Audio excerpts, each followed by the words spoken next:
evening. Welcome to Have I Got News For You? I'm Frankie Boyle. In the news this week, at an earth-shattering press conference, the Queen and Prince Philip revealed that David Icke was right all along. After Beyoncé gets a flat tyre, the bloke at the garage tries a little too hard to impress her. And at the BBC, news reaches the dressing room that Piers Morgan has pulled out of Question Time.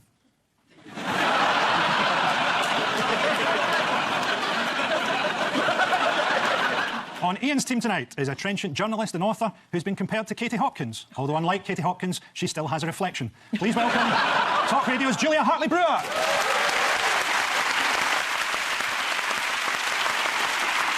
And with Paul tonight is the writer and star of BBC sitcom Citizen Khan. He's never shared a stage with extremists. Until tonight, please welcome Adil Ray.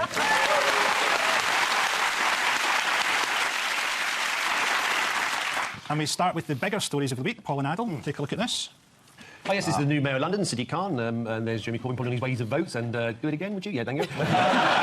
It's the not going around in circles, and that's the sort of thing you need to do when you want to get your picture in the paper. So, yes, lots of people getting out and voting. Yeah, this is the various elections we've had. This is the election of Sadiq Khan as London Mayor, and the massive resurgence of the Tories in Scotland that put them into quite a poor second. Did you follow the London Mayor debate? I did, yes. Followed it with great delight, but on behalf of all Muslims, and that's what I do. You know, as a Muslim, we talk on behalf of all of us. And there is 1.6 billion of us, and I have spoken to them all before we came on tonight. We're not very happy because he's not a proper Muslim. Yeah, no beard. In fact, you'd be a better Muslim than Sadiq Khan. And if you're wondering where my beard is, they wouldn't let me through security with it. So, yeah. Sadiq Khan, though, we just don't know enough about him. We don't know anything about his background. I mean, like, what did his father do for a living? Yeah. Exactly. There was quite a sad moment where Paul Golding, who's the head of Britain First, he turned his back on Sadiq Khan during his acceptance speech. I thought it'd be good if he'd accidentally turned to face Mecca. That's quite possibly what was happening, yeah. He went on the first day straight to a Holocaust memorial service, didn't he? Yes, that was convenient, wasn't it? Yeah, and good. Yeah. He also spent the entire first day not meeting Jeremy Corbyn, and the second day, and the third day, and there wasn't actually a meeting until Monday. Well, he doesn't want to share a platform with extremists anymore. I interviewed Sadiq Khan, actually, on my Talk Radio show. I thought I'd get that in. And, Talk Radio show? Yeah. But I interviewed all the candidates, and I said to him, so would a victory for Sadiq Khan for the London Mayor, would that be a victory for Jeremy Corbyn's leadership of the Labour Party? And Sadiq Khan said, is that the time? What was it, prayer time, was it? Get used to that. Sadiq Khan can walk out of any interview any time. I've got to go, so it's prayer time. So, good on you, Sadiq. The Conservative candidate, Zach Goldsmith, was thought by many to have run a divisive campaign. But what happened to Linton Crosby, the man who ran his campaign this week? He got knighted. He was knighted. Yes. Perhaps to put his Islamophobic campaign into the context of the Crusades. I must say at this point that Sadiq did have to apologise during the campaign for calling moderate Muslims Uncle Toms a couple of years ago. I just, you know, this is balance, and I don't want Witchingdale making a fuss about it. I just throw that in. It is, you know, there are things to say on both sides. What camping metaphor did Sadiq Khan use to describe Labour's future? We have to appeal to people outside of our own tents. Yeah, that's almost exactly it. He said Labour has to be a big tent that appeals to everyone. To which Jeremy Corbyn quickly responded, we have a very big tent. It's an enormous tent. It's just that everybody else is outside pissing into it. What are we saying? They want us all to go camping with them. Because I ain't sharing a tent with Diane Abbott. I don't know about you. Hasn't bothered me in the past. Can you tell what's going on here? Is it the man on the right, as we look, is incredibly strong? He's lifting up all the others. Are these Scottish Tories? I can see some ginger hair. No offence. Is that the first time anyone said no offence to Frankie Boyle? None taken. These are some new members of the Scottish Parliament. This is Edward Mountain, MSP for Highlands and Islands. What special skill does he have that involves a cow? I do actually know this one. He is qualified to artificially inseminate cows. How do you know that? Correct answer. Next up, we've got Lib Dem MSP Willie Rennie. He's been a runner-up in the Scottish Championships for carrying what? A grudge. That's a hotly contested field. He was runner-up in the 2006 Scottish Coal Carrying Championships. Ah, one way to keep you warm without burning it. In Scotland, there was a strong SNP vote from the Scottish people who hate Britain, a big Tory vote from the Scottish people who hate Scottish people, and a small Labour vote from the Scottish people who hate themselves. No one can call the BBC biased tonight. Jeremy Corbyn didn't do well in Scotland because people in Scotland don't trust anyone who looks old but still has teeth. Ian, Julia, take a look at this. Oh, free pasties for everyone. Oh, sorry, missed that. Cheers, yes, they don't like it up 'em. And we're all going to die in World War III. So that's brilliant. Nice cheery news from the EU referendum campaign. This stage of the campaign, got to up it. So you've basically got to tell people it's death and bubonic plague. And that's what'll happen if you leave. The thing I find really strange is how much war has got involved with this, because we have Boris Johnson singing Ode to Joy in German this week. We've had Ken Livingstone, who's got like Hitler Tourette's. And we've got Cameron talking about World War III. I just don't know what's gone wrong in the last week. This is day one, war and genocide. Yeah. Surely it's just going to end with Cameron screaming Ebola through a rolled-up newspaper. No, you would think that, you know, if he really believed that as soon as we leave the EU there'll be a world war, just don't have the referendum then. He did say just a few months ago that he was considering, but he didn't know which way he was going to go, depending on the reforms he got. And now he's saying catastrophic, death and destruction. Are you suggesting he's exaggerating? I'm suggesting that he's a liar. I just can't work out if he's doing it now or he did it then. Or both. Or both. You get every American general or spy chief comes in and says, you must remain. No, but it's bizarre, because they keep saying it's really important that we stay in this political union with the EU, and yet, bizarrely, are not in a political union with Mexico themselves. They're planning to build a wall. So what's that about? It's just Trump who's planning to build a wall, isn't it? I don't think it's official US policy yet. The Bricklayers' Union have been really strong in it. Well, a lot of them are Mexicans. Indeed. What have ITV done to upset approximately half the Brexit people? Oh, ITV have decided to put Nigel Farage up for one of their big debates, and so they've upset Vote Leave, and Vote Leave is now threatening to sue because they said they're the official campaign, and therefore it should be them and not Nigel Farage who gets to choose who goes up. And Vote Leave would rather have Boris? Anyone, literally anyone. Ken Livingstone shouting Hitler every 3 minutes. David Griffith. And while we've veered off into the world of TV, what has John Whittingdale hit us up with this week? Damn good thrashing. He's come up with a white paper on broadcasting, which is not as extreme as was trailed. As so often with the government, they've said they're going to do one thing, and then people have said, that's a terrible idea, and they've said, oh, really? Oh, all right, we won't do it. Which is very good news. But isn't there something quite strange in a government that isn't talking to junior doctors, getting wound up about what time Strictly comes on? Well, Whittingdale and Strictly are two words you should... Oh, I did notice there was something about, did say, we don't mind Strictly, but perhaps not Bargain Hunt. I think that was actually mentioned in the white paper. This is just some old blokes just choosing what they like, isn't it? You know? What about if the BBC's popular programmes had a kind of handicap system, so they could make a property programme, but it had to be set in the Gaza Strip? Homes under the Hamas? For reasons that will become clear, although admittedly extremely tenuous, let's have a look at a block of flats being demolished in Glasgow, as seen through the camera lens of one excited onlooker.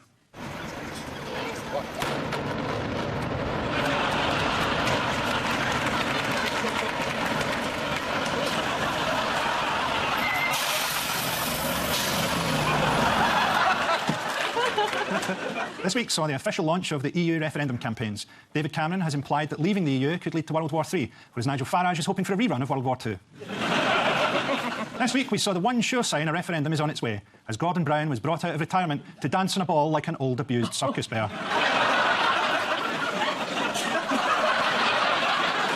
You just can't let it go, can you? Colin, here's another one for you. Yes. There's the Queen with the Chinese president, who?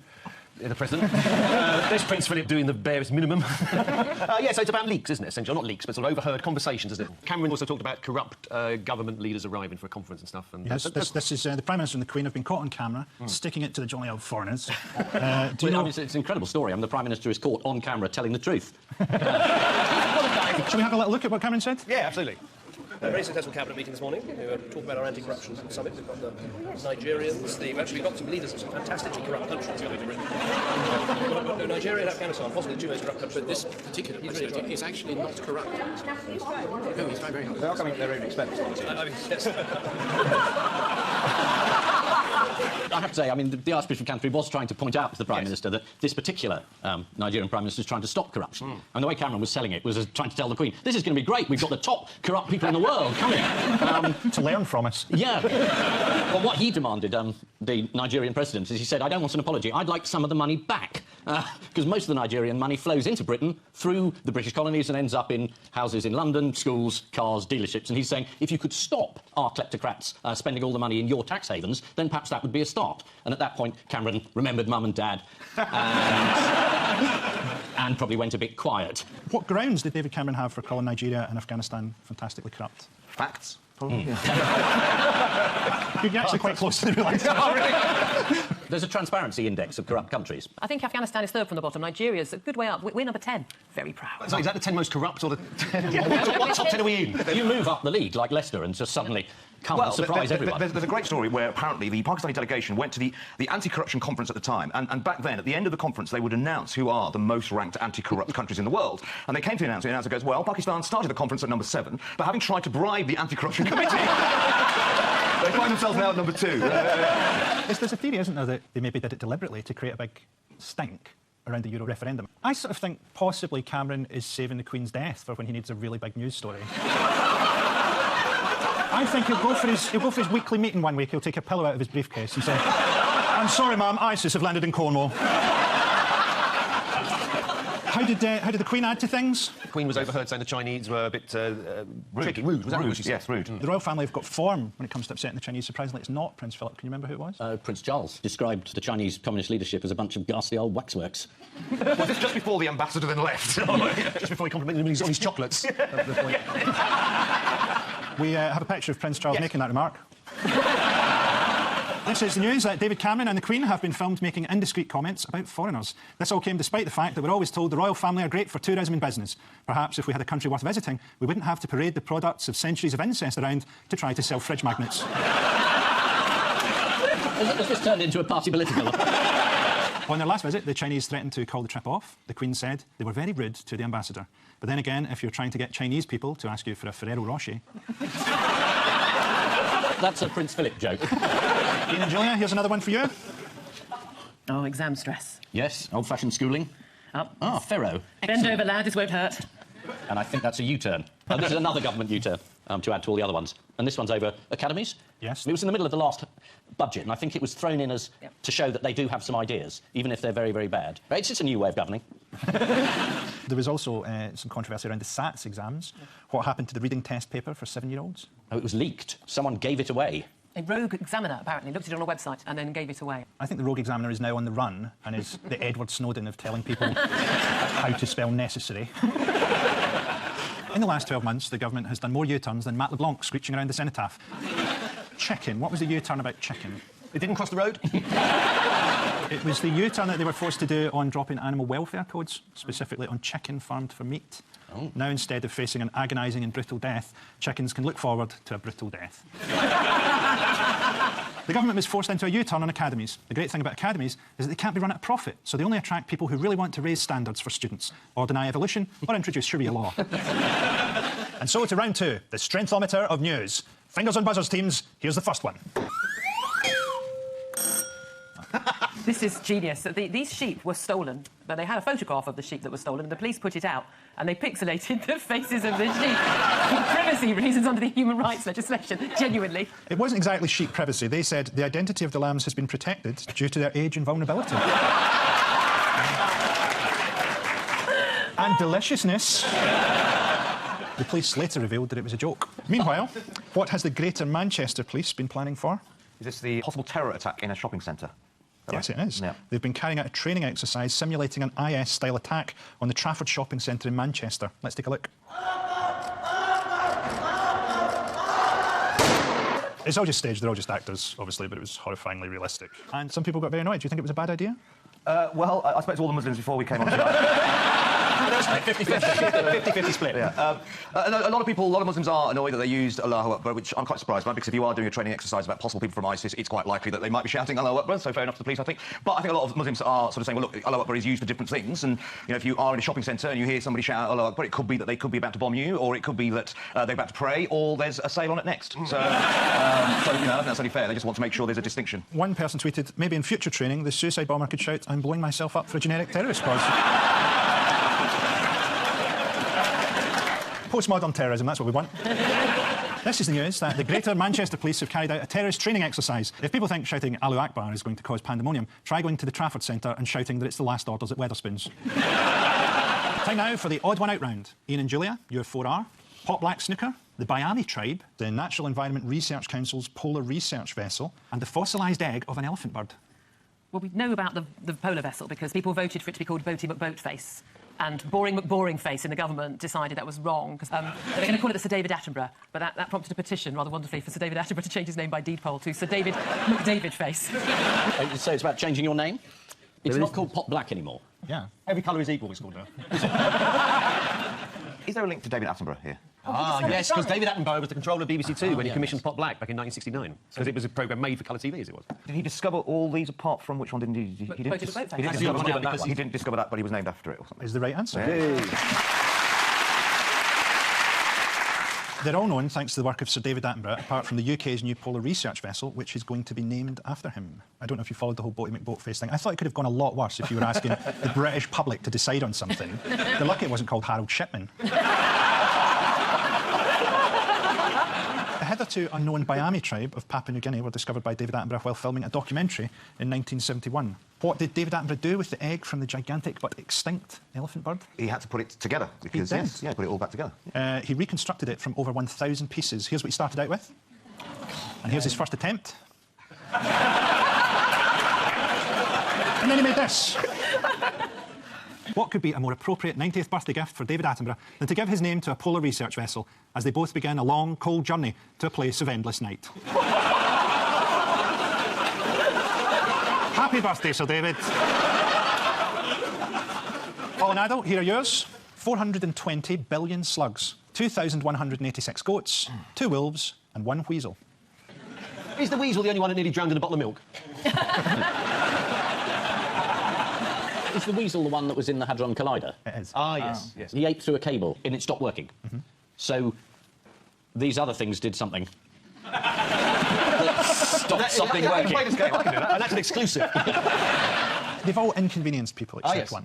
Apart from the goats. It's actually the wolves. Oh, yes. They have all inconvenienced people apart from the wolves, which are a positive boon for Belarus's Eurovision entry, Ivan. Ivan is going to perform, I think, tonight, naked, with 2 presumably quite baffled wolves. Hopefully well-fed wolves at this point. Hopefully well-drugged wolves. Yeah. What does Ivan say is key to performing naked with wolves? There's a show called Dangling with Wolves. Is the wolf wearing something in the sort of nether regions? There seems to be what is like a thong. He's wearing his other bloke's underpants. He's naked and the wolf's wearing a thong. Yeah, that's what's going on there. The Eurovision knows its audience. And that's a blue screen, so God knows what the image will be like on the night. What he said to the Mail Online was, the most important thing is to remember to feed them sausages on time. A new super breed of sex-mad, sleepless slugs has arrived from Spain. Oh, an alliterative threat. Do you know how they got over here? Really slowly. Just been tossed from garden to garden. Some people, it's a summer holiday. According to the Daily Mail, it was in some salad. You know? Why might these slugs be dangerous to road users? The car crushes the slug gets caught up in the rubber and the slug interact together in the way that only synthetic material and a live animal can, and it all goes wrong. Well, I'm going to give you a point for that, because actually they get run over in the road, yes. Other slugs come out to eat them, and it creates a slug slick. Looking forward to that. A weasel disrupted the Large Hadron Collider last week. The Large Hadron Collider has revealed a lot of previously unknown information to scientists. For example, we now know how to cook a weasel to perfection. Belarus's Eurovision entry, Ivan, will perform with wolves. The tragedy is, he's said to his friends so often in the past that he's going to be performing with wolves at Eurovision that nobody believes him anymore. Time now for the Missing Words Round, which this week features as its guest publication, Parking Today. If, like me, you're a massive fan of parking conventions, there's a brilliant one every day on the M25. And we start with designer chickens what? Are made before designer eggs. That's the old debate. Yeah, sorted that one out. Designer chickens at risk from thieves. Thieves are targeting middle-class homes and stealing rare chickens. Good. Next up, Professor Donald Shoup's book, What has become a classic? Book on parallel parking has become a classic. Professor Donald Shoup's book of How I Never Want to Write a Classic has become a classic. I'm going to give you a point for the first one because the answer is the high cost of free parking is a classic in the parking industry. Whoa. I don't know anything about Professor Donald Shoup, but I guarantee his nickname at school was Cream of Tomato. And finally, tea made from panda dung. What? Taste of bamboo and shit. It's tea made from panda dung among world's weirdest drinks. Oh. This is the news that you can now get panda tea made from poo. Poo tea is the name of the panda. So, the final scores are Paul and Adel have 8 points and Ian and Julia have 6 points. And I leave you with the news that outside the Houses of Parliament, a Tory aide desperately tries to stop the press, seeing what happens to Ian Duncan Smith after dark. At a Buckingham Palace tea party, there's relief that the cameraman who captured the Queen's undiplomatic remarks about the Chinese didn't look behind him. And outside an abattoir in Birmingham, Larry can't believe his luck, as his friends have remembered his birthday. Good night.